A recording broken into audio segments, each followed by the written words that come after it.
আমার ছেলেটার জন্য আমি কেন ভাইকে বলতে পারলাম না যে 3 মাস মানে ওকে একটু দেখেন। তখন আমার মনে হচ্ছিল যে আব্বা প্রচণ্ড ভালোবাসা নিয়েও তিনি আল্লাহর উপরে এত বিশ্বাস রাখলেন, তিনি তার কোনো পছন্দের মানুষকে বলে যায় না যে ওদেরকে দেখেন।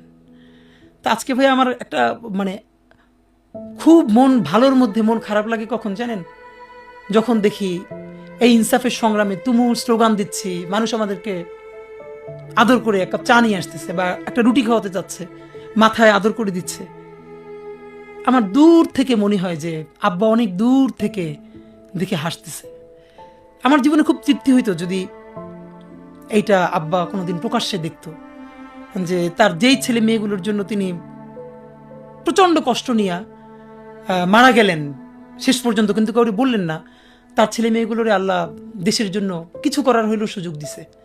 তা আমারও মনে হইলো যে আমি যদি কিছু হইলেও করতে পারি সততার সাথে, আল্লাহ যদি আমার রহম করে, তাহলে আমার ছেলে, আমার পরিবার, আমার ভাই বোন, আমার ইনকিলাব মঞ্চের ভাই বোনগুলো, এগুলো আল্লাহ দেখবে যেভাবে আল্লাহ এখন আমাদেরকে দেখতেছে।